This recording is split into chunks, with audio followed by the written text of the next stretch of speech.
The title of our webinar is Maximizing the Impact of ICT and Personalized Learning. We all know that COVID has disrupted schooling as regular schooling as we know it. And today, most parents, students, teachers on their laptops, on their tablets, connecting with their classmates, connecting with their students, connecting with their school in an attempt to continue learning. It's the unplanned technology revolution, if you will, that has been imposed on us. And so it's very timely now to look at different forms of online learning. And today we're going to look at personalized learning. What is personalized learning? Personalized learning is not the traditional classroom learning taken online. Personalized learning is an adaptation and provision of learning materials for each particular individual learner. In a seminar in 2004, which is very seminal to personalized learning, the then UK Minister of Standards, Miliband, mentioned that one of the biggest challenges today is the universal provision of services with a personalized focus. And so personalized learning takes on this format. So what qualifies learning to be personalized? One is that there has to be a diagnosis so that the knowledge of the individual is examined, their interests, their knowledge, their style of learning, and then all the materials for the particular subject knowledge area are then adapted to this individual's interest, pace of learning, and feedback that comes out of this diagnosis is provided to the teachers so that they can make data-based decisions for targeted instruction. I'd like to call the chair lady of the Kenya Private Schools Association to welcome you and just have a word of hello. Madam Kasanga, take it away. Good morning, Ahmed and Mohammed. Mr. Kimotho, I can see you there. Mr. Njau, I can see you there as well. Today we have quite a vibrant team of panelists talking about personalized education and the use of technology, the emerging use of technology. With us today, we will have Professor Bitange Ndemo, who is a leader in the use of ICT and began the ICT journey for government, because that is where ICT use in Kenya actually began. It began in making government processes easier, straightforward, by digitizing them. For us in education, we have talked about ICT quite a lot. We have talked. But Corona now has made us do the things that we've been talking about since 2013, when the process of digitization for our country began. We will be joined by Mr. Kimotho, who is already here. Mr. Kimotho, I don't even know how to praise him adequately. And what he has done within KICD, if we had had the right structures, today we would not be flapping about like fish out of water, because the systems are in place, implementation is not.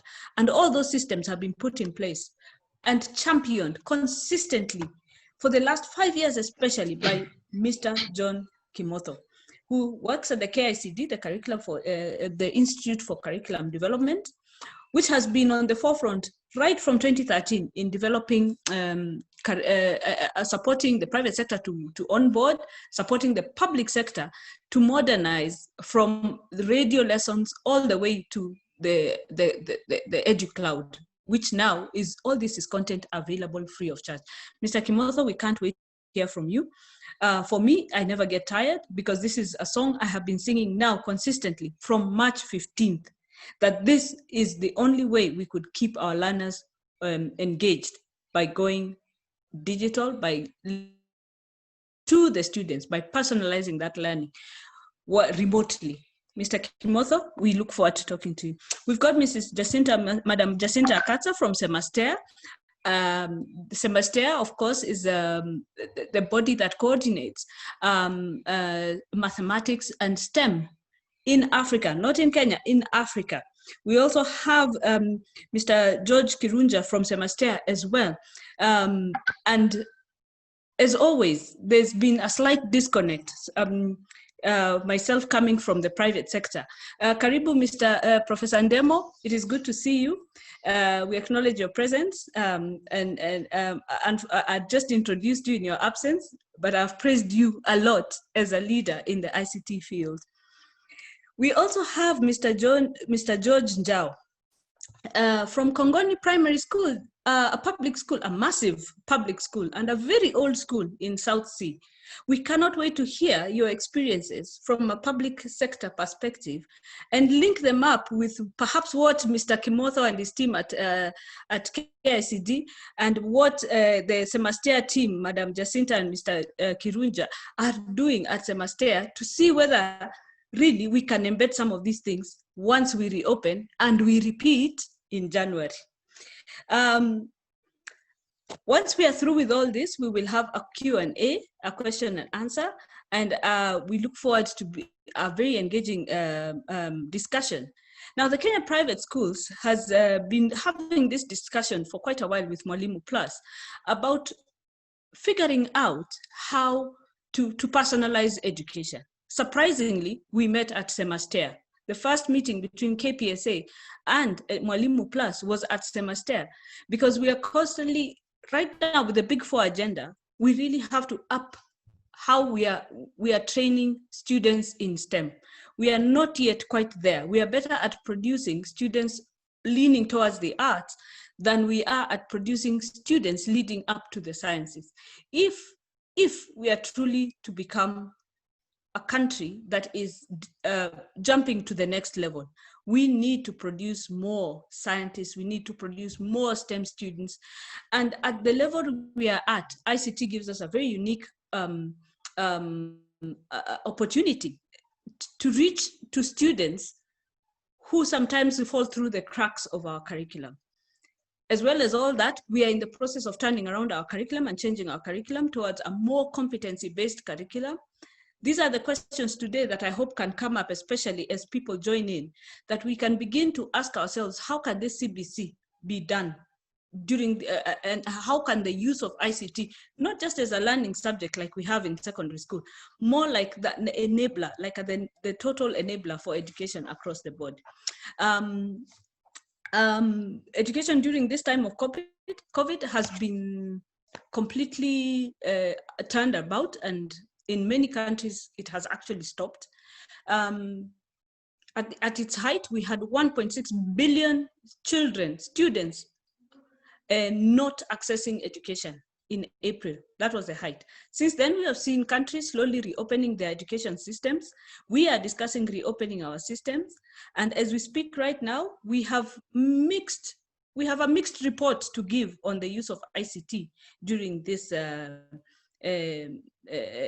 pandemic.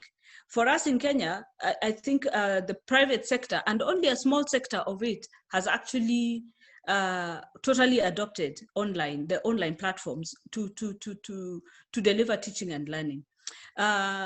Just for clarity, we have two types of private sector education in Kenya. We've got the education that delivers the Kenyan curriculum, and then we've got the private education that delivers the international curriculum. With the international curriculum, it has been a lot easier to jump to online teaching and personalized teaching. The curriculum itself somehow enables it. Then the real digital divide that that our society now we go through, we have a problem with parents accessing devices, has been a big hindrance to the rest of the private sector. This is something that we have to work through if we are to truly personalize learning, and if we are to truly integrate the use of ICT. Our schools are well equipped. With the digital learning program, schools have devices in school. Most secondary schools have computer labs in school. So when the kids are in school, we are okay. But Corona has told us and has taught us that it takes a small thing like this for that digital divide to just rip this society wide open, where we truly have those who can have access to a device and those who can't. It is not all doom and gloom, and you will hear some beautiful words from Mr. John Kimotho and Mr. Kirunja. We'll hear some success. There have been successes. And these successes can only be built upon. We cannot now decide to do away with the successes we've had. No. The thing now we must do as a country is to make sure that every child has access. As simple as that. We are, as KPSA, the Kenya Private Schools Association, it is partnerships like Mwalimu Plus that help us navigate through that space. Because just like the public sector, we suffered the same. We only had about less than 10% of the schools offering online learning of some form or format. So the success rate is pretty much the same as in the public sector. So we cannot say that the private kids are more advantaged. Yes, some are, not all. The vast majority are not. So we are in this boat together. And this is why we are here today. I'd like to hand over back to Ahmed to take us through. I can see all the panelists are present. Thank you very much for joining us, Ahmed. Back to you. Thank you very much. My name is Mudeu Kasanga. I am the National Chair for the Kenya Private Schools Association. Welcome all to this webinar, and I look forward to a very, very lively discussion on ICT and personalized learning. Thank you. Thank you very much, Madam.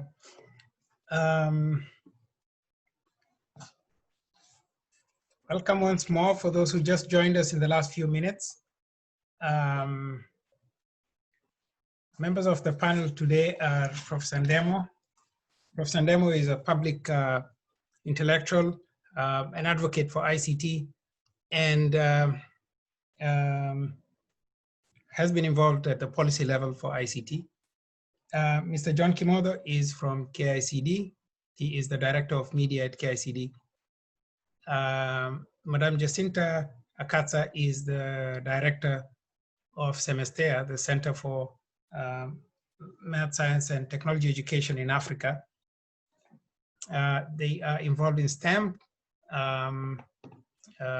inset training for teachers around the region. George Kiruja is head of primary school section. He has an interesting background that weaves technology and education. And lastly, Mr. George Njau is the head teacher at Kongoni Primary School in South Sea. For those of you who missed that introduction, that's just a brief. So I'll hand it over to Professor Ndemo to give us his take on personalized learning, the intersection of ICT and education generally. Go ahead, Professor. Thank you, Ahmed, for this session. I am just amazed that we are getting to discuss this issue at the very appropriate moment. I'm saying appropriate moment because before COVID, we used to talk about the shift in education, but it didn't resonate, and most people did not quite begin to understand. Just this week, I've had several webinars around the space, not just education, agriculture, health, and stuff. But it is good to give the context on why all this is happening. It is happening at a period when the entire world is shifting. They are shifting from what we called the third industrial revolution to the fourth industrial revolution. If you recall, in the early 18th century, Africa did not participate in what was called the first industrial revolution, where they improved in terms of use of mechanization in farming to improve on productivity so that they can feed every human being. And when we came to the second, we did not quite participate. It also was working around productivity improvement.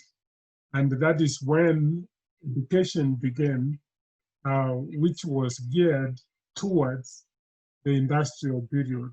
It was the thinking then was that we need to put several students in one class and be able to minimize cost because it was expensive to train a human being.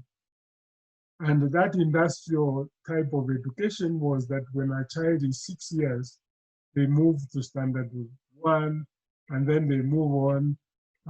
But that system has had so many problems. Because it leaves so many children behind. We were not born to learn at the same speed. This is what we are discovering now.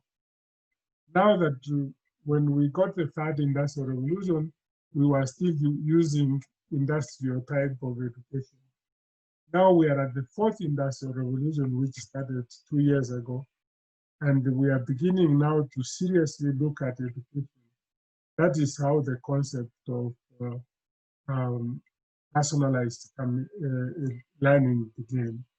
This personalized learning actually focuses on the individual. They focus on the competency of the child. They focus on the confidence, to grow with confidence, to grow with competence, irrespective of your age. Because human beings are like a rose farm. And there is no rose farm that gives you blooms the same day.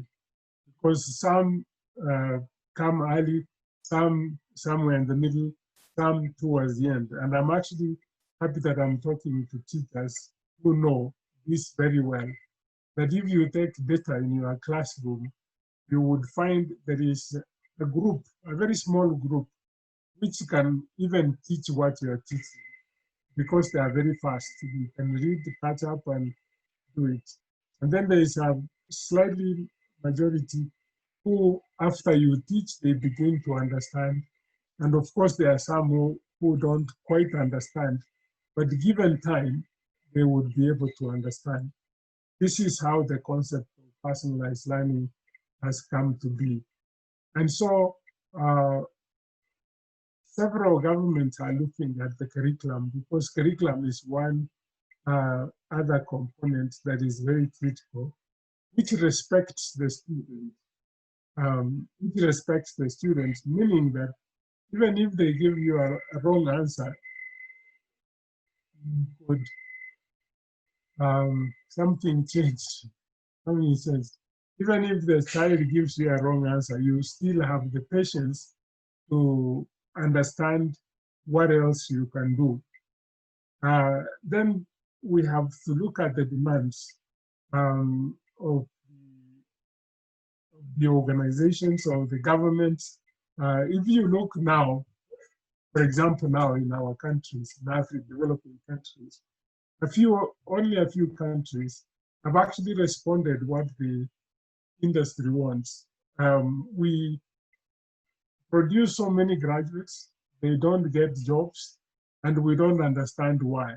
And it's because the system of education was not geared towards preparing somebody to be able to fit onto the industry. That is what we are trying to look through competencies, where we can discover the talent of the young people and direct them into the right direction where they can be able to be useful in society. So we have so many issues around this fourth industrial revolution.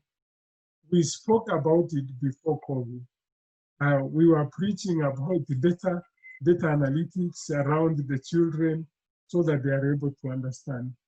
And so now we have technologies which will drive this fourth industrial revolution. One of the technology which is actually bringing a lot of hope in education is artificial intelligence, where we are using methods like adaptive learning and with very good outcomes. This is important because previously we were not able to identify the children who were autistic. We were not able to identify the children who had dyslexia, but you can't see. Some have mild dyslexia, you cannot see, but the artificial intelligence would actually guide you to be able to help this. Then we have other students who are hyperactive and need a different method of teaching them in order to be inclusive in the type of education that we're doing. So we have all this, and those three that I've mentioned is actually 30% of the population in any country, meaning those people usually are left outside the space. That's why our educational system is like this. Many kids at primary, a few to secondary, and a very few at university. But the people you left behind, and I know this, sometimes you study to PhD, you come to the village, the person you left behind is a very good entrepreneur. And it's because he has taken time to think about it that as we teach entrepreneurship, we almost say that we almost have a theory that you have to be a little stupid to succeed. But that is false. False because we actually discriminated against these people and they have found something to do in their lives. So I am very happy that we are discussing this now, and the COVID is an opportunity for us to begin to see how we can bring this to young people, how we can use this personalized learning to change the narrative of education in this country. Yesterday, we were in a webinar, and some parents were talking about how they are dealing with homeschooling and leveraging this new method of teaching. And they are very happy with the outcomes. They are very happy with the outcomes. Some children are going faster. Some children are a bit slow, but they are getting the knowledge. And you are beginning to see parents implementing it by themselves. I'm very happy that the Kenyan government introduced the CBC. I don't think everybody has understood CBC, that it is the future. But we must continue to evangelize that this is the future. And those of us who understand, we must move to that space to show that this is what is needed. The industrial type of education is dying everywhere. So we must begin to think about the future of education, the future that would guarantee jobs for the young people that we have. I've been writing more extensively around this space because we actually we get forced. Some of us are forced into what we think we are professionals around because we were told, you go and study this. This is what was available. But the world has so many opportunities that we need to exploit. We need to allow those who are artists to follow what they can do. And that is why you investigate the individual student and take them through the space they are comfortable with. And that is how they gain the confidence, because you can prepare someone, if they don't have confidence, then might as well that you have not done anything to that child. We have the opportunity, we can explain deeply how other technologies like Internet of Things is going to be used in education. How blockchain is going to be used in terms of monitoring how every child is doing. And we hope we can begin to teach our teachers that their role is not to teach, but to guide and be able to understand the student needs and be able to use what is called the assessment learning, where you make sure that the child you are preparing is actually capable to handle it by themselves in the emerging world. If we don't do that, we would again remain behind, just like we have been in several, from the first industrial, second, the third, and the fourth, where we have not become very competitive.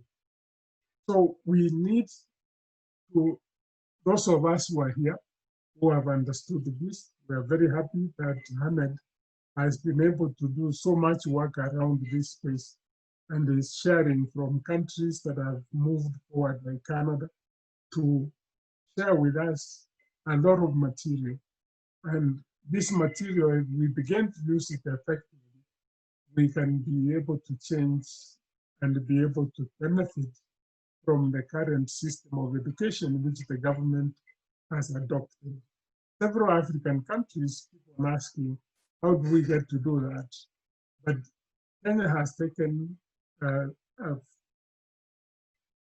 steps that would begin to show the entire continent that this is the direction we ought to go.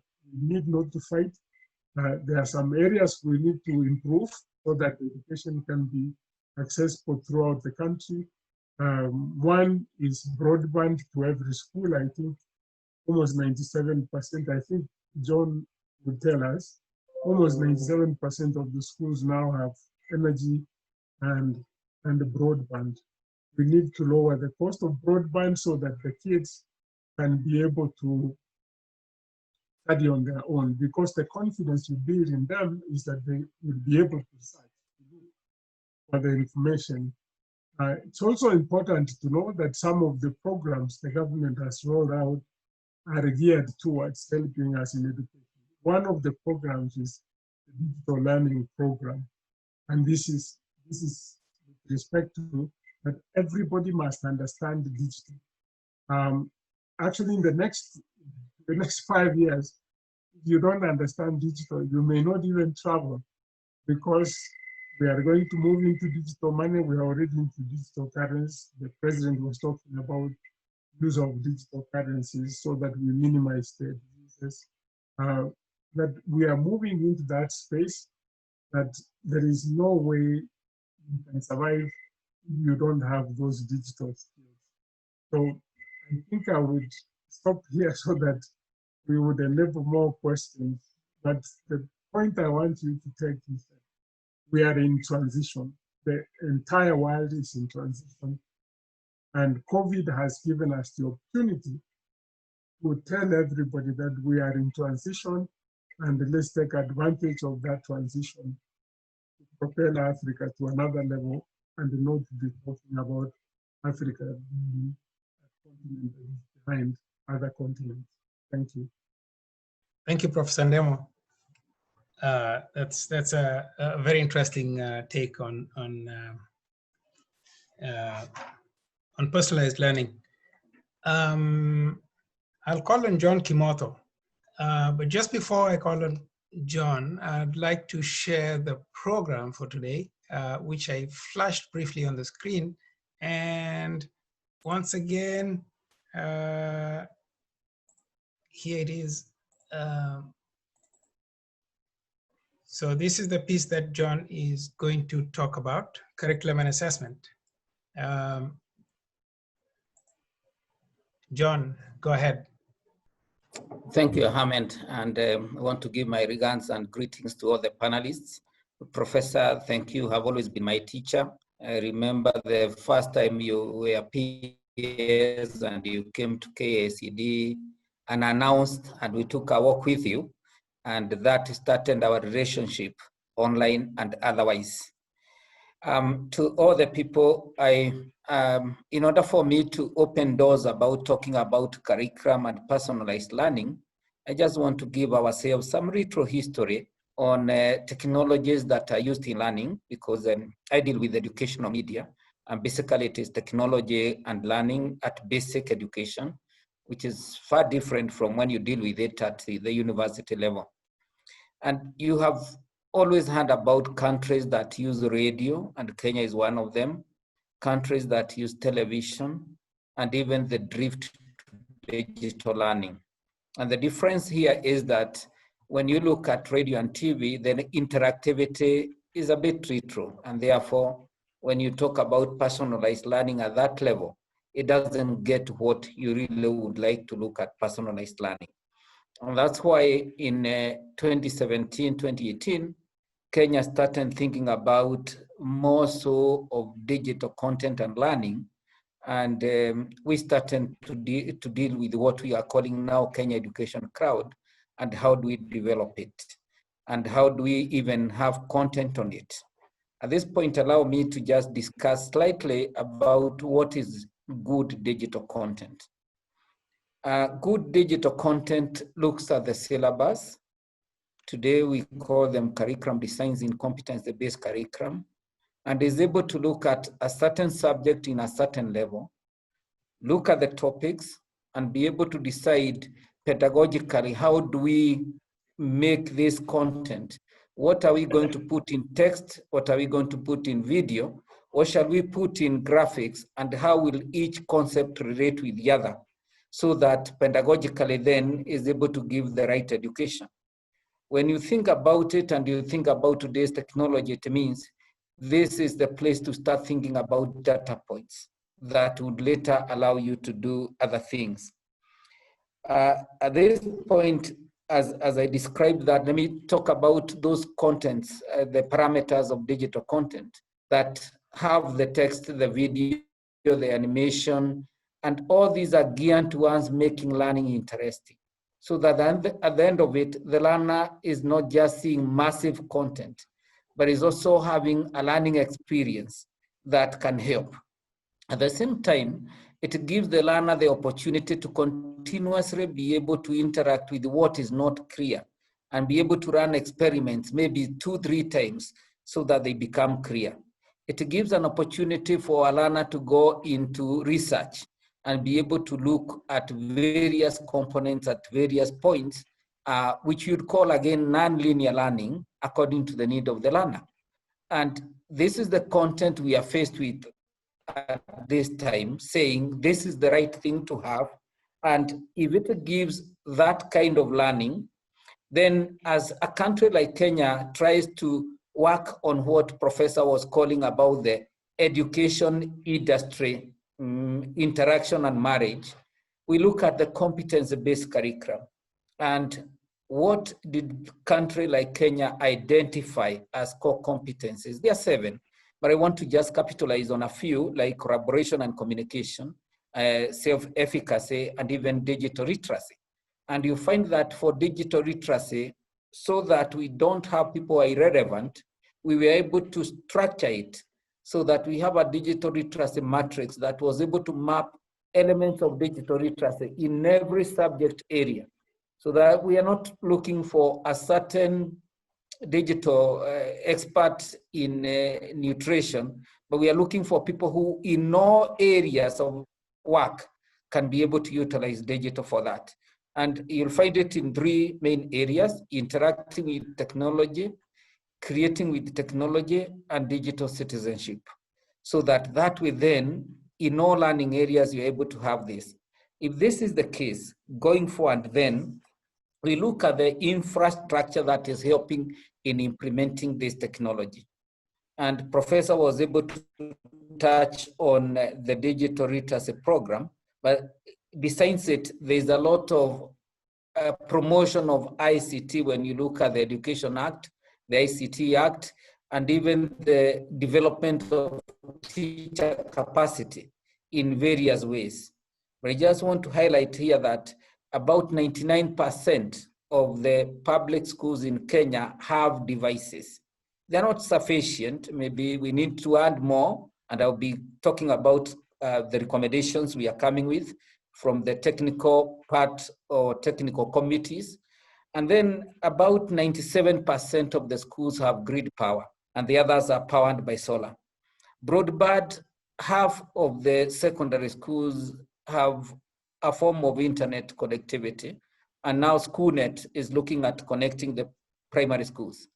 If the schools are connected, then what do we see?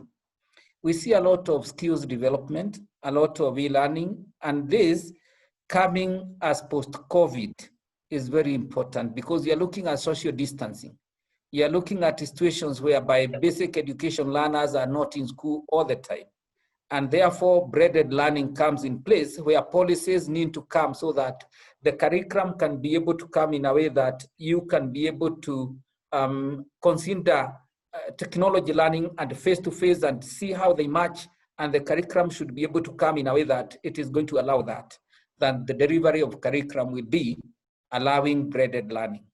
That way, as you look at CBC and you think about senior secondary, where we are talking about pathways, then the issue of personalized learning comes into play in a very serious way. That we should be having all the way from PP1 going to senior secondary, a way of having data points that allow assessment for learning, that a learner can be able to know this is the direction I need to go because this is my interest. And even at the point when they reach at the point of pathways, then they are able to match. I'm looking forward to a situation whereby the digitization of the curriculum at TVET will allow this kind of personalized learning, that the learner can be able to practice and do a lot before they go to even the real point of practicing what they are learning.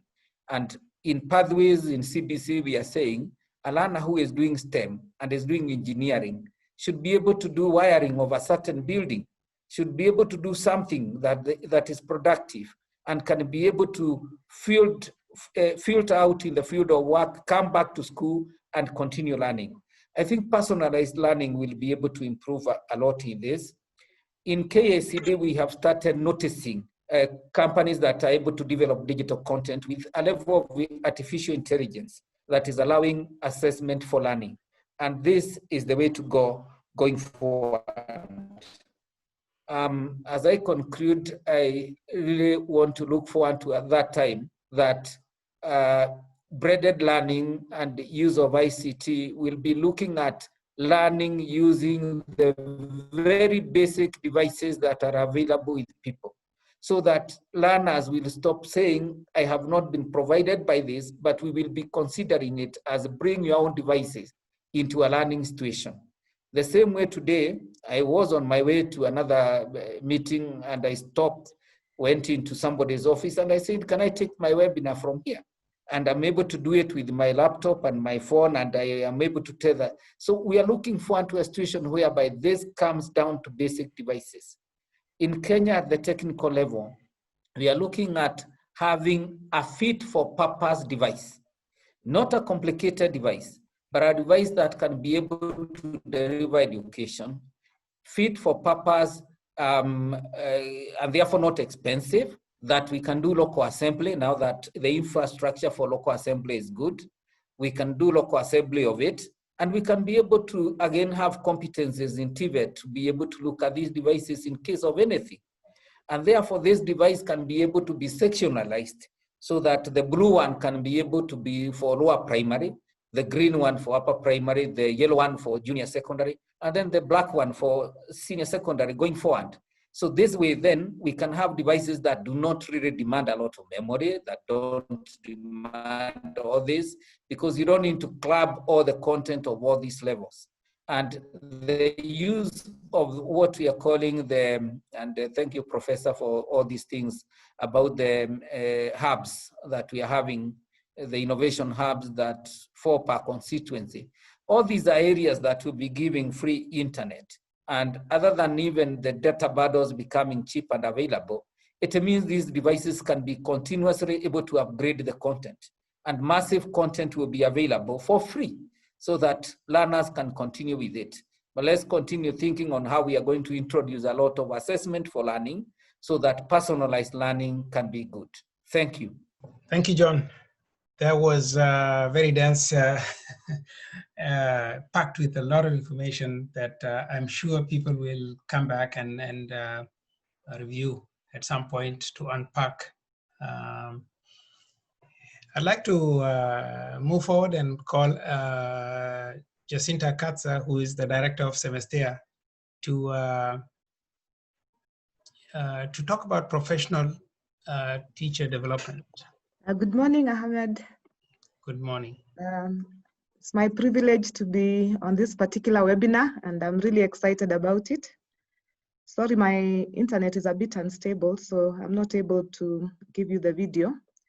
But I want to take this opportunity to really thank you for inviting us and for having worked with you as a partner, Mwalimu Plus, over the last 3 years. My name is Jacinta Katza, and at Semestea, which is the Center of Mathematics, Science and Technology Education in Africa, we have been working with Mwalimu Plus as one of our partners, among others. And our key mandate really is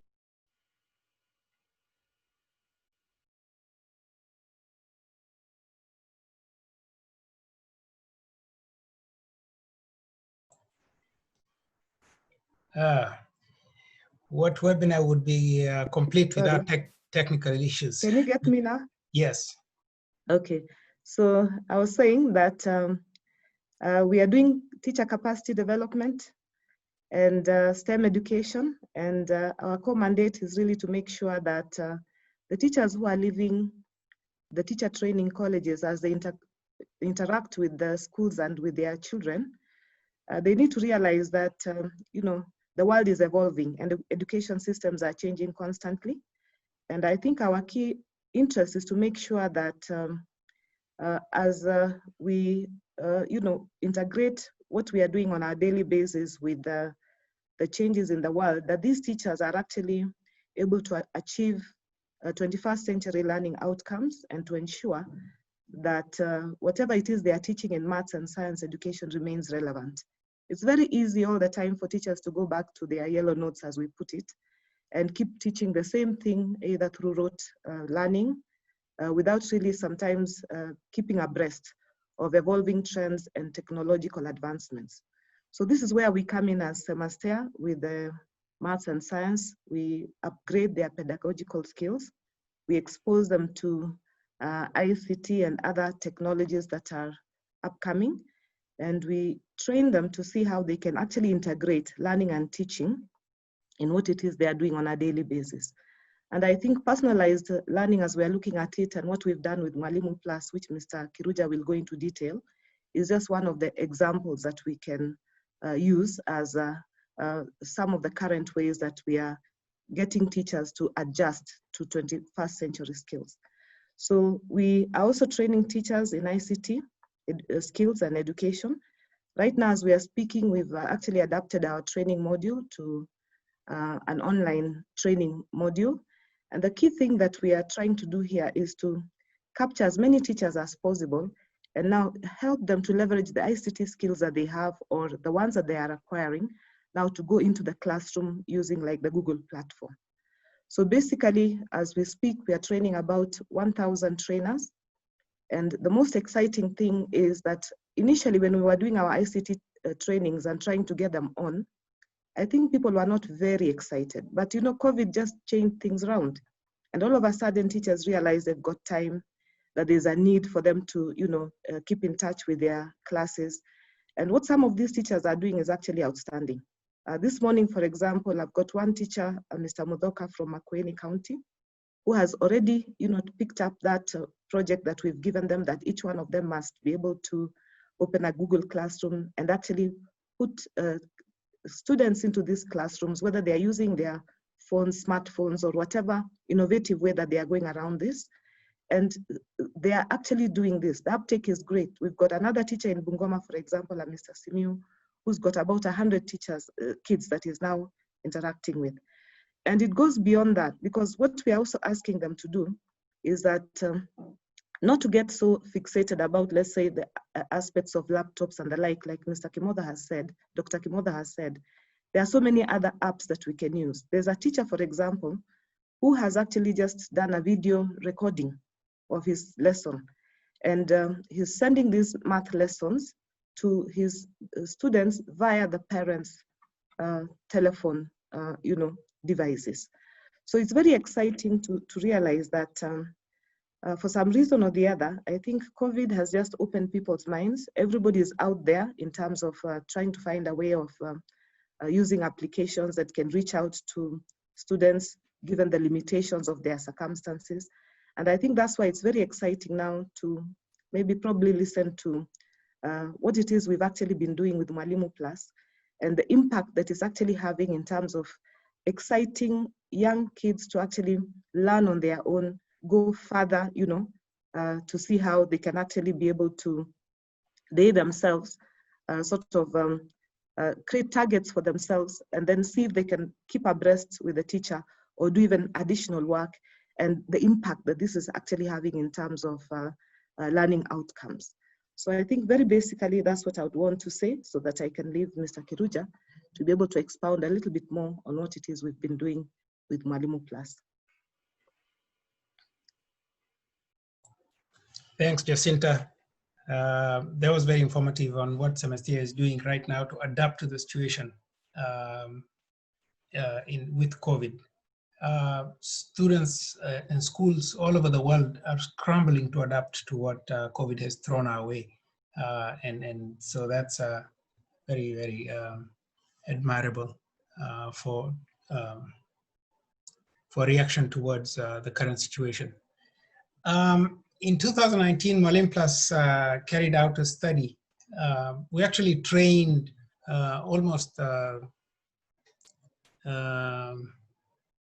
I forget the exact number of teachers, but we had, I think, at least 60 teachers from 8 counties. In April of 2019, we trained them prior to carrying out a study to determine what the effectiveness of the Mwalimu Plus system is in an environment with no internet. And so we did a study after the training in the second term of 2019. And the learning gains that we observed out of this study were very, very exciting. So I'll hand it over to George Kiruja, who was the co-designer of the study, to present. Go ahead, George. Thank you very much, Ahmed, and my fellow panelists and our dear participants. Good morning, everyone. And I want to say that this is a very exciting moment, and I want to thank Ahmed for thinking through this webinar. I'm always very excited to meet with Prof.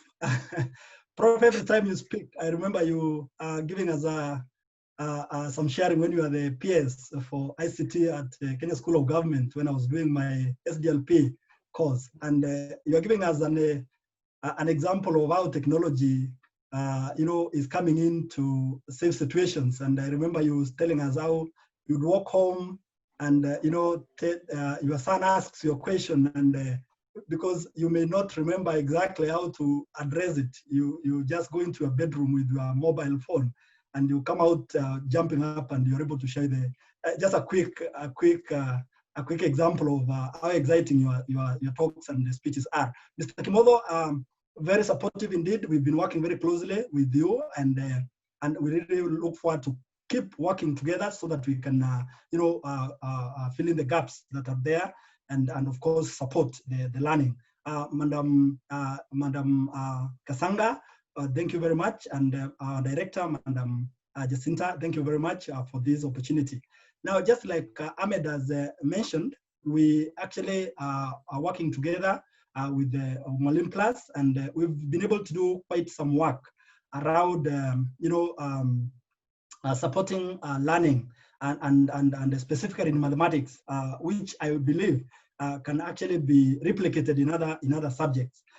We are saying that, so my name is George Kiruja. I coordinate the Semester Primary Training Program at Semester, and just as the theme reads, to maximize the impact of ICT with personalized learning, We have Molim Plus, an intelligent e-tutor that we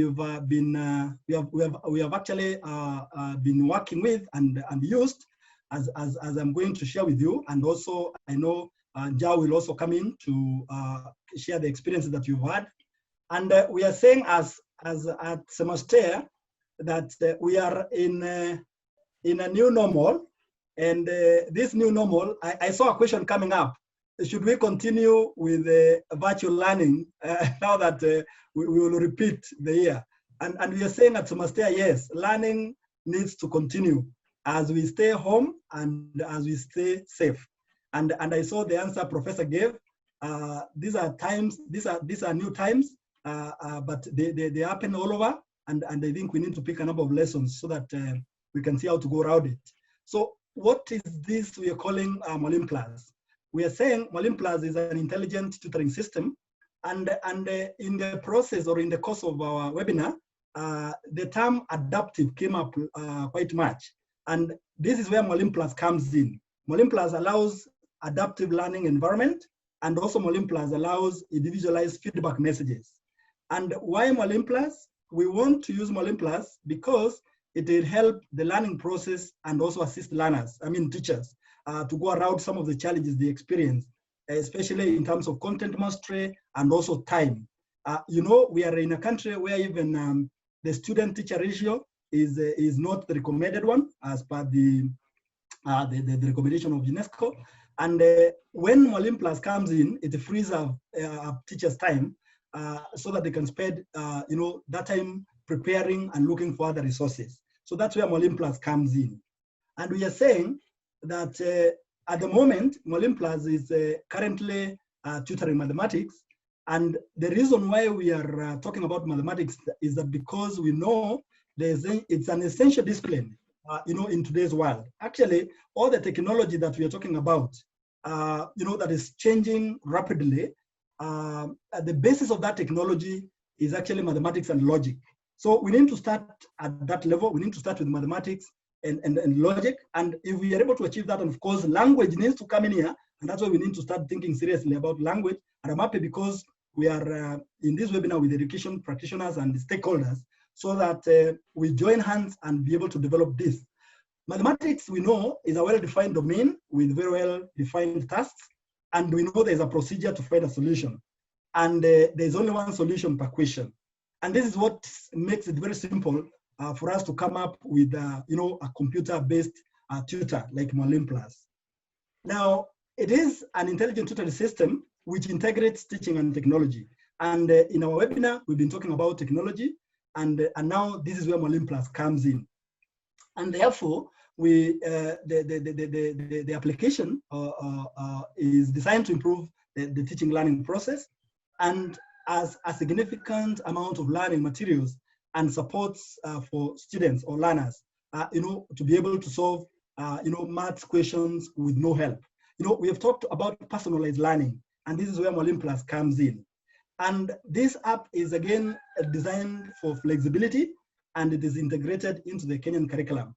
Mr. Kimodo took us through the various competencies, and this is where one of the competencies, the self-efficacy, comes in, because learners will be able to know actually, to get the confidence and learning to learn.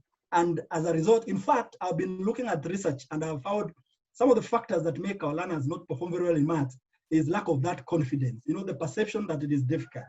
When we allow them to interact with Molim Plus, we give them an opportunity to do now what we call personalized learning, and Molim Plus will come in to give them that support that is needed through interactive learning, videos, examples, and feedback. And when you get feedback, you are able to know where maybe you did not get it right, where you're the challenge, and moving forward, you keep on improving. And the most important of all is the monitoring element of Molim Plus, because it gives reports. And as Jao, I know, is going to share, you'll see some of the reports that is generated, and teachers can be able to see where the learners could be having some challenges and be able to, assist them moving forward. So at the end of it, I'll be able to take you to a tour of Molim Plus. But basically, you can see some of the elements that you'll find in this. So you've got questions, you've got concepts, It's got a profile where you've been able to get into the system and of course arranged in terms of topics, like you can see on the screen. I know it's small, the area of circles and trapeziums, because that's where the content is derived in. Then we've got such kind of dialogues like show me how it is done. When a learner, for example, has tried and it's not working out, you can see the question is, the question is, work out, any operations before finding the squares, of your fractions. So the learner will try out to work out, and when they are not able to, they can get support and they can submit. And this is where the reports now come in and they are generated, and you are able to, they are able to get help moving forward and be able to, to kind of keep improving going forward. Sorry, I'll get that down. Then you can see again, we've got, quite a number of, dialogue or interactions, show me how it is done. And I don't know whether this, yeah, show me how it's done. Sorry, sorry for that. And so you can see, show me how it's, sorry, I went back. Show me how it's done. So there's a lot of interaction, in this app, there's a lot of interaction, and the learner is able to be able to get help moving forward, and a report generated. Now, I want to give you a report of the trial of this system. We did this to, to evaluate its effectiveness, and we used schools like Kongoni and other schools around the country, and we did a questionnaire for grade 7, term 2 and 3, and we started by doing a pre-test with these learners, and this pre-test basically was to inform the entering behavior of these learners. And after the pre-test, we engaged teachers in teaching, and as we did this, we had two groups, in this grade 7, 6, 5, 6, and 7, we had a control group where teachers taught normally, and then we had the experimental group where we had the normal teaching. But then in this, we had this treatment of use of the Molim+ app, where 3 lessons would be used by learners, of course with the guidance of the teacher, to go through some of the examples that have been given in the application, and at the end of the term, we were able to give the post-test. We were able to give the post-test, and the goal was of course to evaluate the long-term retention gain. And so there were 12 schools that were engaged in this, and we had 14.5 students. This number took the pre-tests and of course the post-test. 28 teachers were involved. As I mentioned, we had a 30-minute lab session. 4 of these 7, of course, being taught normally, and then this 30-minute lab session, that's where they use the Molim+, for the experimental group. And the results are, as you can see there. I may not want to talk about these statistics, but basically what we're saying is that we actually analyzed the results, and there was a lot of improvement as indicated by the data here. I just want to indicate that from the results that we found, the pre-tests of the experimental and control groups revealed no significant difference between the two groups, meaning that they were at par when we began the study. But when we did the analysis of the data, it was found, or the results showed that the post-test performance of the control group was significantly lower than the experimental group. What does that mean? It means that students improved significantly between the pre and the post-test, as shown by the paired t-test reported in the improvement column here. So what we are saying is that, and then when we calculate the normalized learning gain of the experimental group, we found it was significantly higher than the gain of the control group. So where we allowed learners to be able to interact with the Molimplus, there was actually a significant change in terms of the learning gain. So that's what we are saying. So in conclusion, we are saying that students who worked with Molimplus were able to learn significantly more than the students who did not have Molimplus. Two, Molimplus allowed an integration of pedagogy and technology, and this enabled teachers to adapt seamlessly to the teaching and learning. We can also conclude from the study and the results that we've just shared that Molimplus improved engagement. It supported learners by providing them the individualized feeding messages, and it is also a very adaptive learning environment. I remember Prof talked about adaptive learning, where we are able to adapt to learners who are fast learners, medium learning, and those who are slow.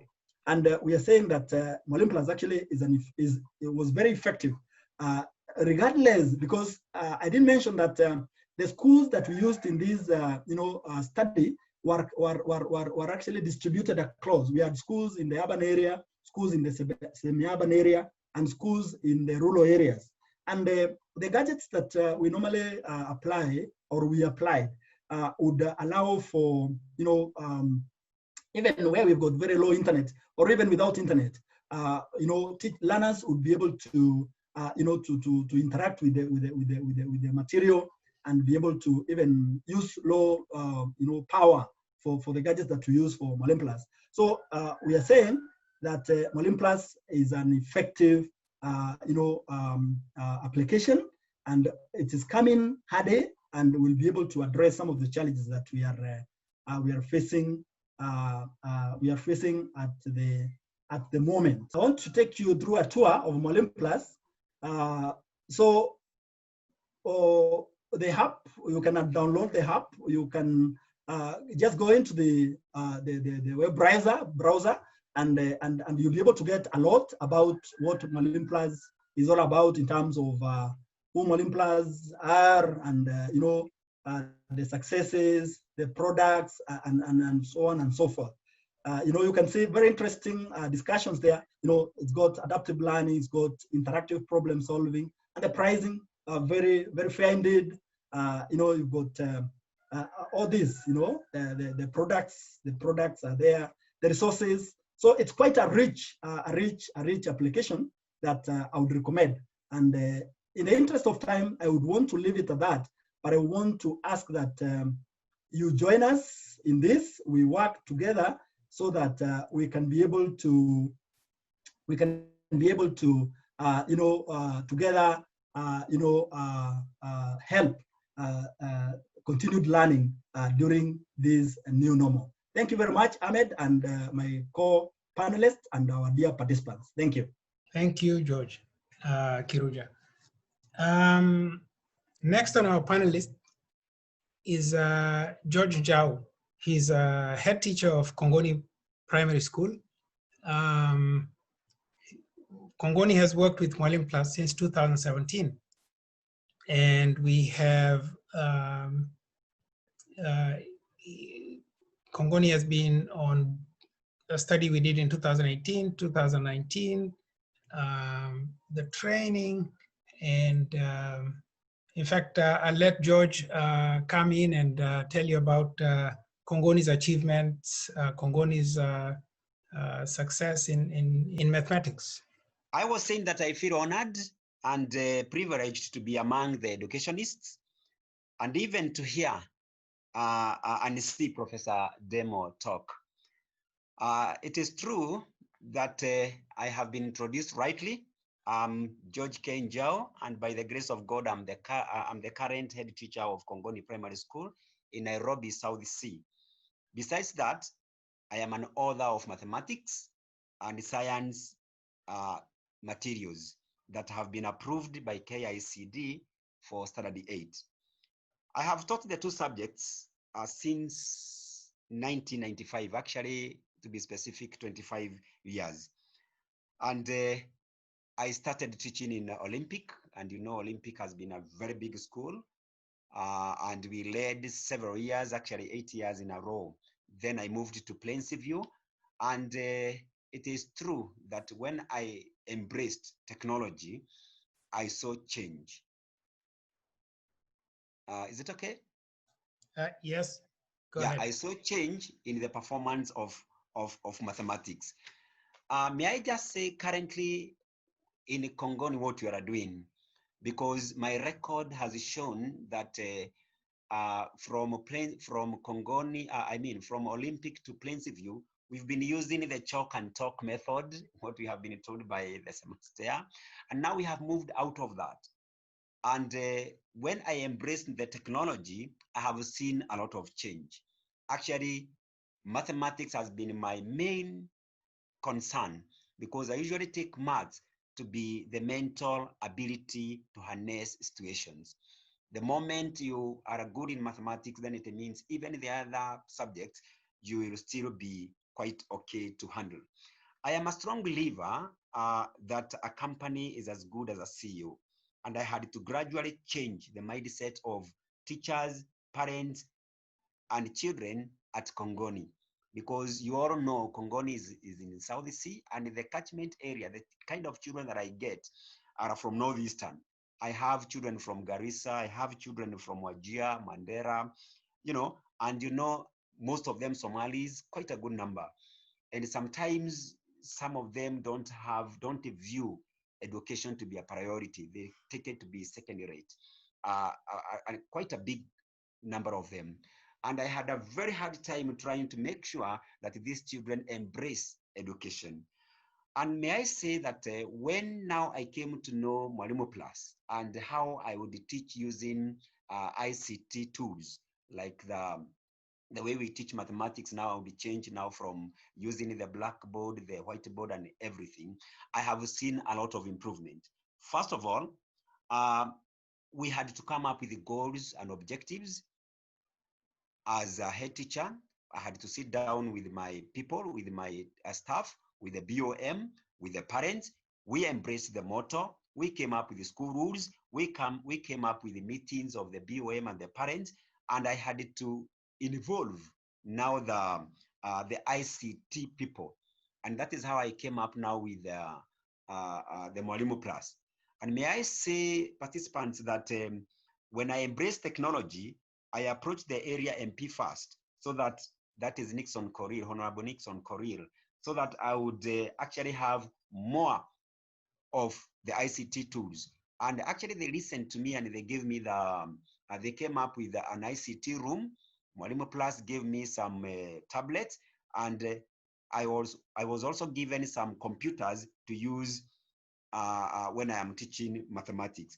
And from that time, we really improved, because children now started liking mathematics. They did not see it or view it as a subject for one gender, because normally there is that notion that the mathematics is for boys.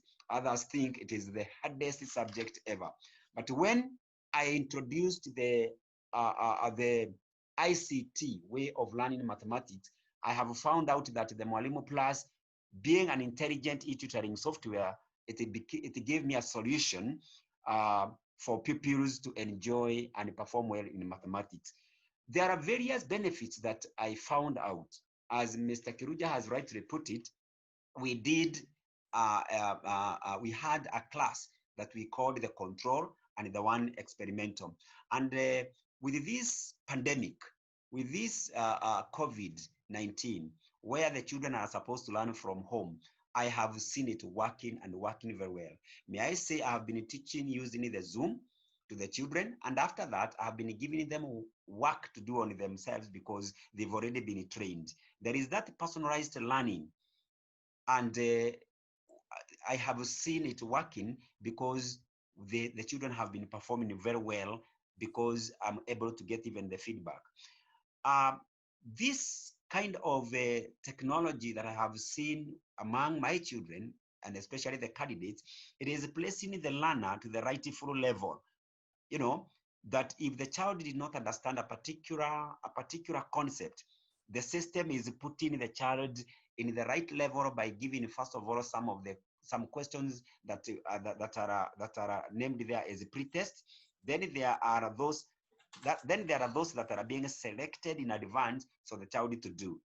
So this one has really improved the performance skills of the children that thought that this area is very tough.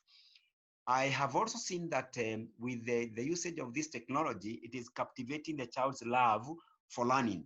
The e-tutoring is helping to navigate the uncertainty, and it is adapting the changing, conditions that are there in our country or in the world as we speak. This is also improving the interface of the user, because the learner and the ICT tool are able actually to interact and to manipulate that tool without any problem.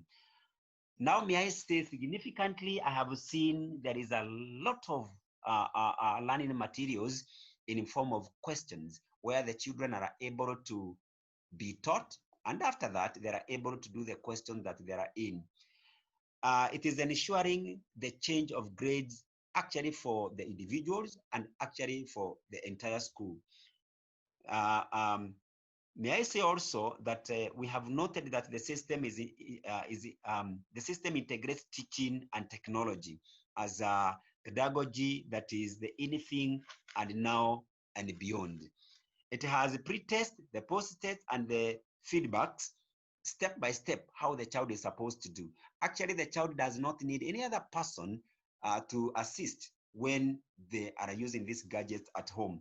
And because of that, learning is still continuing.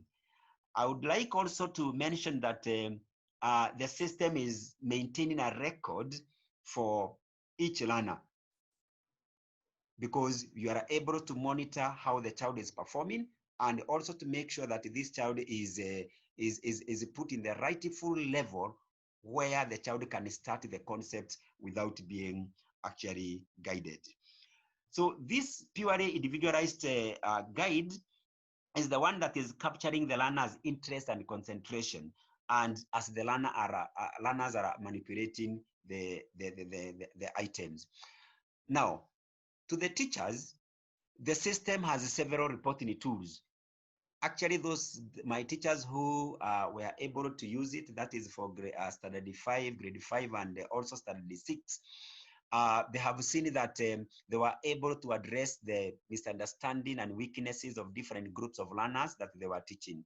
And it is also able to identify the group of learners that are not so much experienced, and those that are low achievers, those that are high achievers, and those that are well advanced. So with this intelligent e-tutoring that I have embraced in Kongoni, may I say we have seen the result moving up. And no wonder Kongoni was positioned to 2019, last year, KCPE, and being number 2 also in mathematics. I would like also very fast to talk of the scenario, the change of learning scenario that I have also observed by way of my school embracing the technology. And with this change to new methodology of teaching math, teachers and pupils really enjoy. And the performance actually has moved from children scoring 40s to 50s. And now I can rightly say that we are now at the 60s when it comes to the mean score of performance of mathematics. And this was actually a total notable transformation of maths performance of math teachers and also pupils. For example, I have seen them manipulating the ICT tools accurately and very well and very happy, because with this ICT room, we have 40 children at a go. And the moment I enter there and I see them working out with the gadgets and working out the questions on their own, the teacher only facilitates and make sure that everything is working as per the way it's supposed to be done. So there is that personalized learning, which is captivating child's love for learning. And there is that significant amount of learning revision materials in form of questions where the children are able to do all of them. May I also say that as an agent of change, because I had to come in strongly to make sure that teachers embraced what is supposed to be done. So we have been coming up with the inter-school or cluster assessments that are common, and consequently, they made me to be in charge of the area of mathematics, and that is how I have been given not only my school this way of teaching, the new way of teaching mathematics, but it has infiltrated even in the other schools where they have engaged their children in learning using the ICT tools. I did even organize some in-service and even workshops, even at Kongoni, and I had to invite private and public mathematics teachers for a whole day. It was an open forum for us to brainstorm and benchmark on how best we can teach mathematics. This one even made the CSO or our curriculum support officer to invite all those that are in charge of mathematics in the sub-county. When we did this the last year, that made even the county, the sub-county of Langata, to be position 1. And actually, consequently, it made even our CSO to get a promotion because of this kind of performance. This successful outcome, by the end of the year, is the one that has made all the children now to embrace mathematics and to be coming up with some slogans within their classroom setting, within the school level, talking about how easy mathematics is. I want also to talk about my clarion call, which was to come up with some school system that would work and make sure that this one would be embraced by all the teachers. I know, or we know, all of us, that it is the teacher who makes the difference in the education. And as a head teacher, my role was to drive and I get involved in the systems so that I make sure that everyone becomes a victor. As the head teacher, I have set a very powerful target setting program by coming up with the following systems in place. After we have taught, we come up with a reflective board where we write those mini scores and we discuss them as a staff. And the ones that are letting us down or where there is a low score, we come in and we try to assist all of us. Then we come up with homework follow-up. When we teach them, we give them assignments. By the way, we do not give these young ones what we have not taught them. So the moment they use, we teach them in class, we give them some assignments to use the gadgets at home, and we are able to get the feedback immediately. So we also come up with our own target setting. And I make sure that I come up with the targets for the school, and the teachers come up with the targets for their own subject, and we trickle that down to the children themselves coming up with their own targets by every subject. More so in mathematics and science, where I put a lot of weight, because the moment a child understands fully the idea of mathematics and science, then I believe that the other subjects will follow suit. With our teaching, we have, in our school, we have come up with a TPAD document. This is the teacher professional and appraisal development, which actually tries to capture a teacher's performance index. And as a leader, I make sure it is filled on a timely basis, and I stamp and I file a copy. Then we also decide to come up with the time frame for covering the syllabus. The curriculum coverage is usually done by second term of every year, so that by that term, we have ample time of revision going through the concepts that the children have been given in class by their teachers. Then in Kongoni, as much as we are embracing the ICT, we also try to come up with observation, the classroom observation, where I have a team that moves from class to class, observing teachers teach using these gadgets and the response that we get from the feedback that we get from the children. So the system I have put in place as the leader is to observe teachers teach and mark, and I also give them marks in order to improve on content delivery and pedagogy diversity. In summary, I would like to state this, that in Kongoni, I'm trying to create an optimal classroom climate for learning using the ICT. I organize workshops and in-service courses for benchmarking for my staff They even move out. They had even gone to other schools that are also doing the same, using the ICT, like Moi Educational Center. We also go to Uhuru Gardens where we have the ICT hub. I usually take the whole team to the place so that we can even add more knowledge on how we can use the ICT. Trying also to organize common assessment for the 12 cluster schools now that I was in charge of mathematics, so that at least we do not benefit alone, but we did benefit the entire cluster. We organize for sports also, and interclasses, and also inter-schools competition. I also make sure that I am monitoring teachers and provide feedback. I educate my staff that all learners can reach the success criteria to maximize the impact. I influence surface and expect deep learner outcome.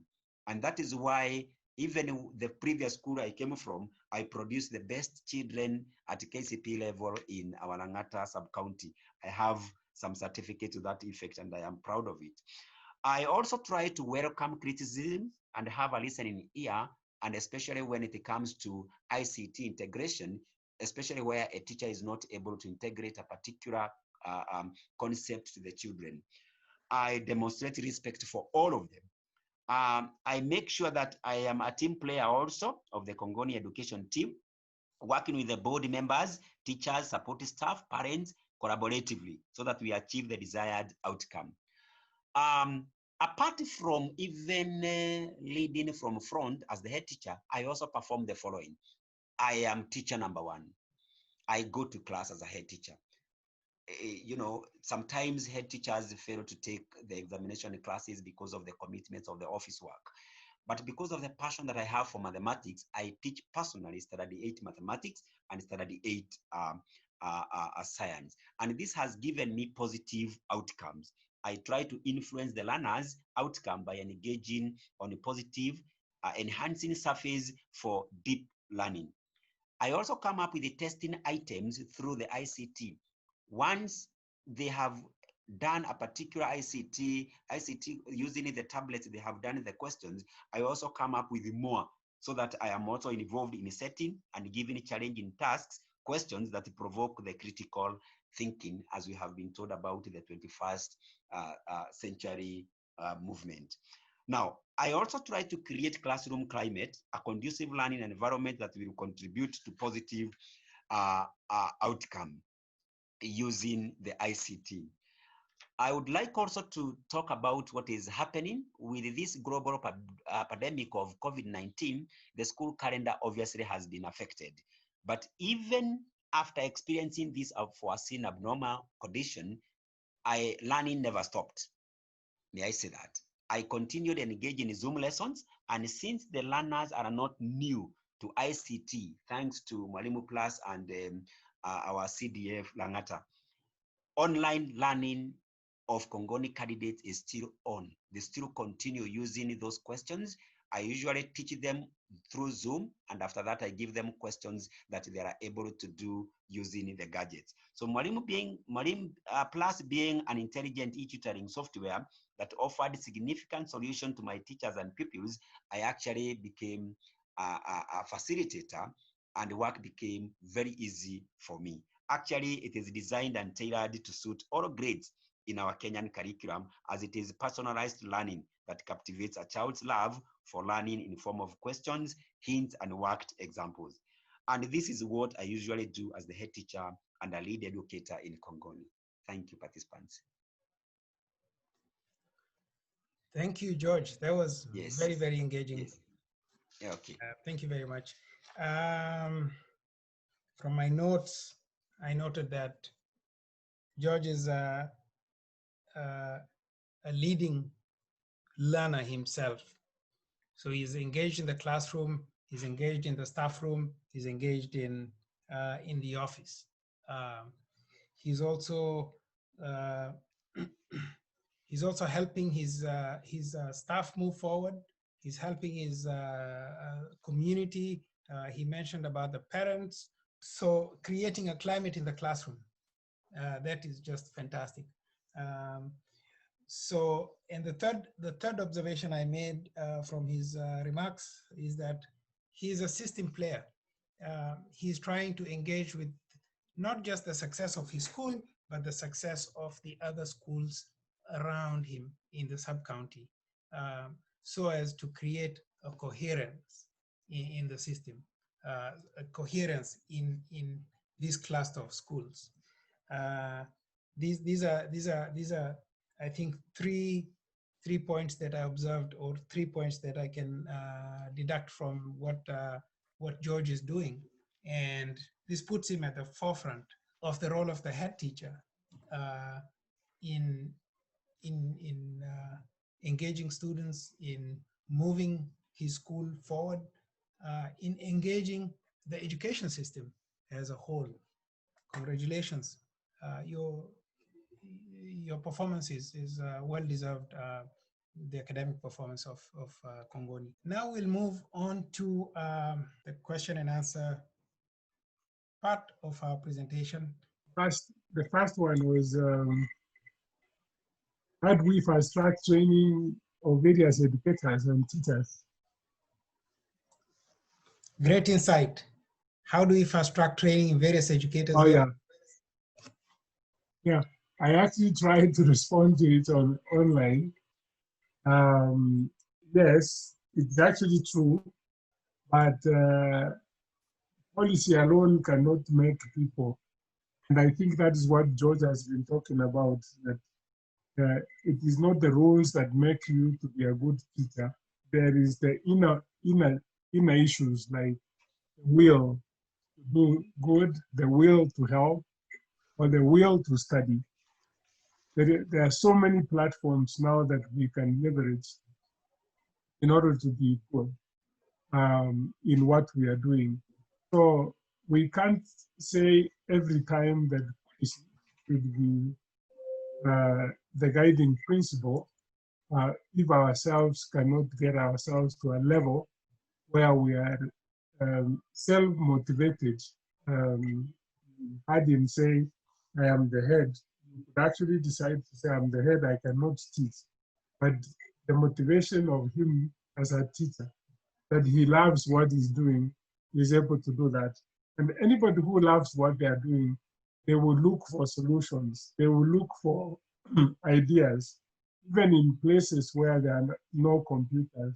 I've gone to classes in rural areas where, because the teacher was willing, has put together very old desktops, and they are able to use it to do something.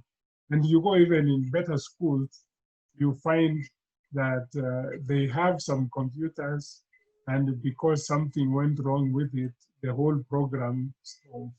So we need to self-motivate in what we are doing. I usually say money is not the answer to everything, but if you really needed to do something, you could. I see examples from my students when they say, I've looked for a job, I have nothing to do, and they say, have you gone on YouTube and look for something to do? And some have done, some have not done. So I in my own view, is that in order to fast track the training of various educators and teachers, for them to effectively implement not just what we are talking here, but the competence-based curriculum, they must be willing, the will, to that I'm doing this as the front soldier, and we are fighting this literacy, we are fighting to make our children better for the future. Thank you, Professor Ndemo.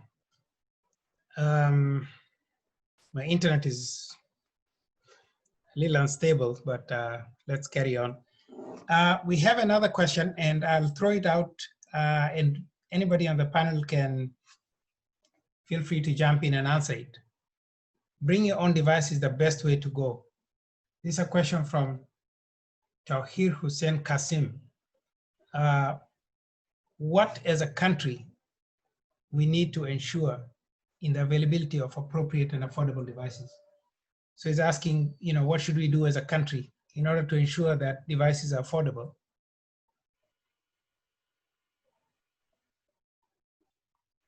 Let me say something, because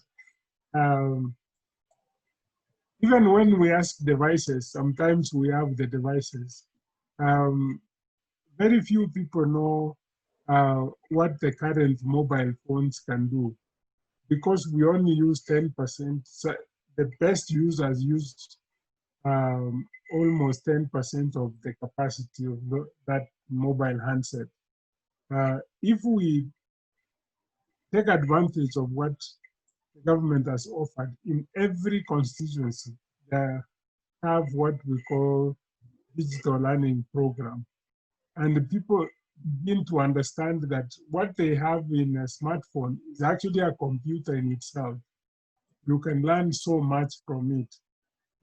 We have several gadgets which duplicate what we ought to be doing. I think it's good to ask the questions: can I learn from this mobile handset? And someone will tell you, yes, this could actually provide you with this.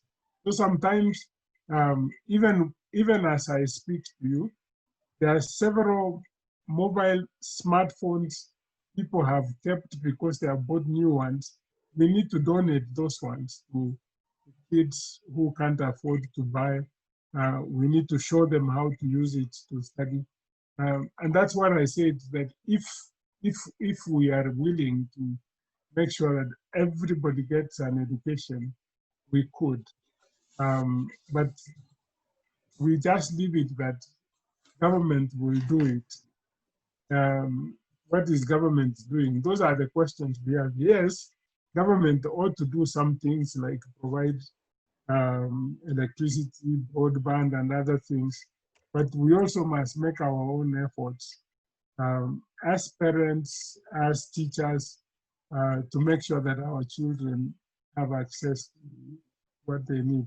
Meaning that I think I don't know who said that we can manufacture. These things are so simple to manufacture. We wanted, and I think government is working towards that in the technology part, that we produce local, that don't have some of the, I think someone can remind me, I don't know whether it's George who said that, that we need to begin to make our own cheaper devices that would provide what we want to the kids in rural areas.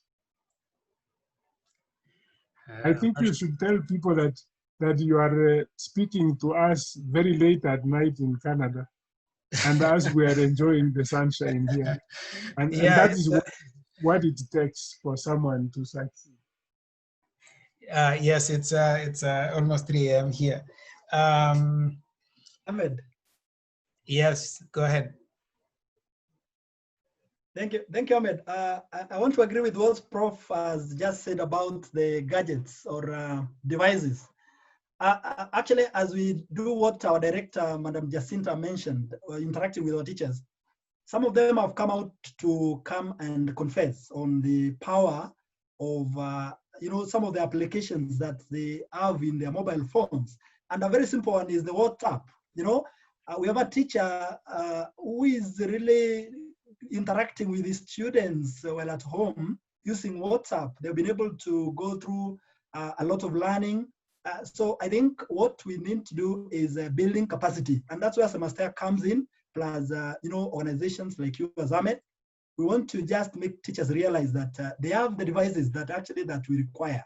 It's just a matter of knowing how to make use of this and exploit their potential. Thank you very much. Thanks, George Kiruja. Just to follow up on that, I think there was a project in South Africa where they did community engagement through WhatsApp. And it was very interesting when I saw that.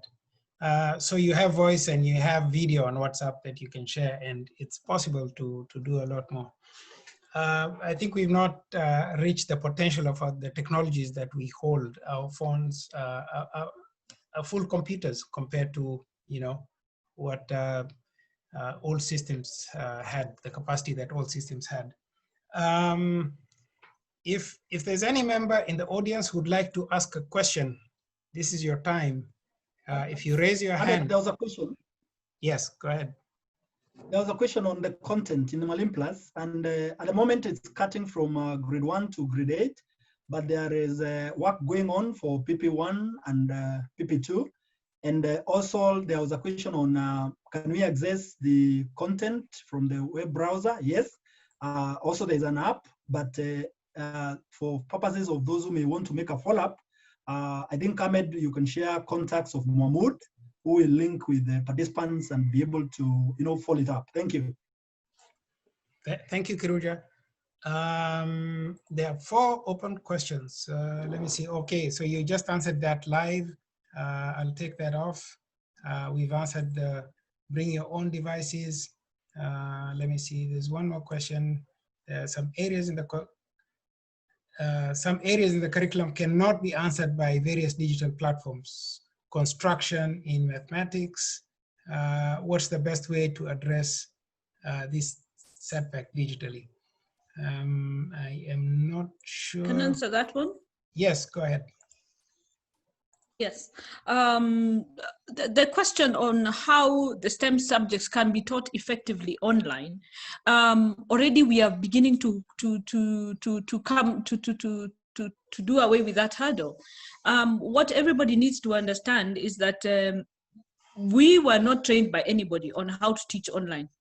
This is reacting to an emergency. And what that has done is has made people extremely innovative. Like Mr. Anjao and absolutely everybody has mentioned, we've seen teachers doing amazing things online, including recording videos of some of those hard to do concepts in the maths, in the sciences. We have a we've discovered, let me call it discovery. Some of us knew it was there, but because we'd never used it in actual teaching, because we have the labs to do the practicals, now we discover the power of the depository that is the internet. There are loads of videos and lots of other resources developed by other teachers before us, from other countries even. And we are localizing all these things, how to do these things practically via the internet. So that is not a hurdle for educationists for now. While we can't wait to reopen so that we can begin to tackle the emotional distance that online teaching presents us, I've seen teachers do some pretty amazing things at the end of a teaching day, for instance, where they leave the chat group open for kids to interact and catch up with their own friends on a platform that is sort of brings them all together. And this is what we are looking forward to, some of these things retaining the use and the combined use of what the internet, the best practice of the internet, even as we go back to having access to our labs, whenever that may be. There was a question on why we should continue teaching online now that the government has given its directives. I need to remind people, like everybody has said here, we've not lost a year. What we have is a year to learn how to do things differently. We're going to have to learn how to live with this pandemic, with this virus. That virus is going nowhere. When we reopen schools, we need to be prepared to have certain schools closed because something has occurred in that area. Learning does not now have to stop the way it has stopped during this pandemic. This is where professors point about any device right now is a device that can be used if we only understood how important and how well manufactured that gadget is. Any gadget right now will come in handy. That said, people like the government, of course, is going to. I expect that the government will now continuously keep working with the DLP, even as we turn away from using a particular type of device. For us in the private sector, we don't have the luxury of government freebies.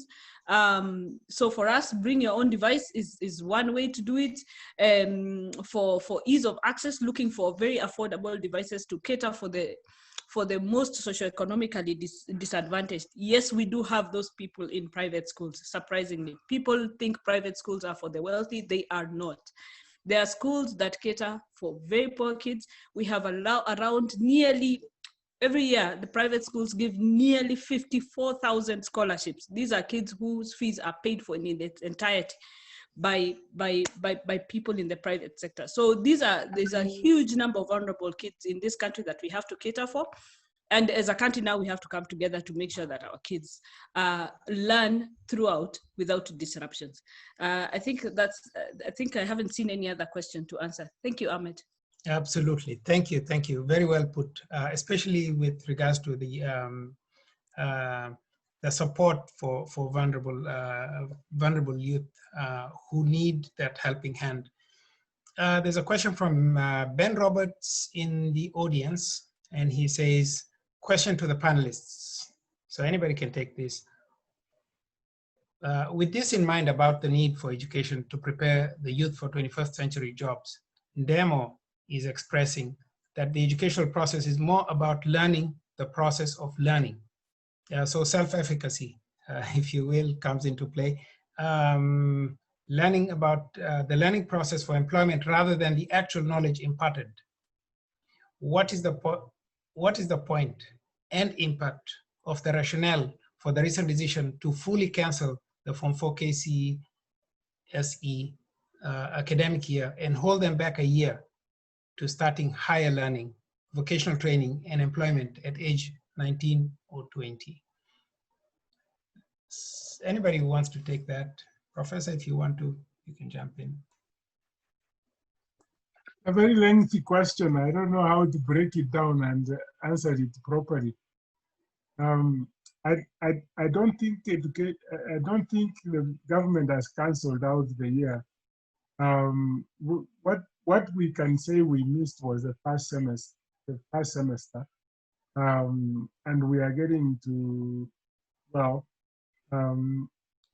the first term and second term were impacted, and we are hoping that from September, hoping that from September that something can happen, meaning that those two can be covered between the last term and the first term of next year. That's moving that by a few months.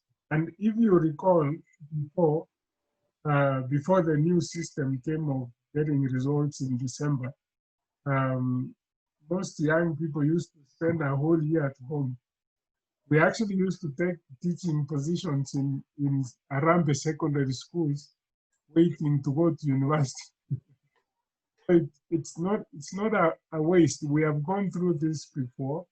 It is not only Kenya that is suffering on this, but we also should not be wasting the time waiting to hear what the government is saying, because there is so much resources that we can go ahead and begin to do something. I mean, I usually spend at least 4 hours a week to learn something new on YouTube. I mean, to just learn something new on YouTube, which can help me in the event that I don't have a job. So wasteful, you have a mobile and sending social media tweeting and other things, and then not use it for a valuable thing like learning. And I don't know whether I got the question properly, but the question I can ask it properly, then I can respond. I think, or any of my panelists. Ahmed, I can possibly add on to that. Sure. I can add on to that. Yes, just to add to what Professor said, for tertiary and university education, we are reopening the education sector in September, subject to fulfilling all the health and safety requirements from the as mandated by the Ministry of Health. For basic education, however, we are in a catch-22. Yes, we have lost an academic year. Did we need to lose a transition? We did not. That one as KPSA, we are unequivocal that we did not need to lose a transition. We are not very well equipped to handle these older students at all levels, and we may never recover from this for the next 15 years. So I think that is something the Ministry of Education needs to rethink, the loss of transition, not the loss of the academic year. Recovering from disasters, the process of education systems recovering from disasters is a well-documented process, and part of the things perhaps we expected to hear from the Ministry of Education is perhaps how we would be guided to condense the syllabus next year. Not that the students would lose not only an academic year, but have to repeat, with the knock-on effects now being felt for the next 15 years. So on that point, then you're correct that there is a problem that in basic education we are going to be given voters to deal with, students we are not equipped as teachers to deal with, and that will present a problem, especially if that decision, especially on the lack of transition, is not catered for. There is no other country in the world that has chosen not to transition students and then put in disaster recovery mechanisms into the next academic year. So we hope we can still continue having that discussion. The CS indicated that part of the discussion was still open. But yes, that puts the basic education especially between a rock and a hard place, where we have to manage adults in a way we don't know how. We are only equipped to handle younger teenagers. Thank you. I think I've touched on that one issue he wanted to hear about. Thank you very much. Thank you very much. That was a very comprehensive, both from yourself and from Professor Ndemo. It was a very good question, to move the conversation forward. We are 5 minutes away from top of the hour, so we will take one brief question, if we can, for maybe 2 or 3 minutes, and we'll stop after 3 minutes. So there's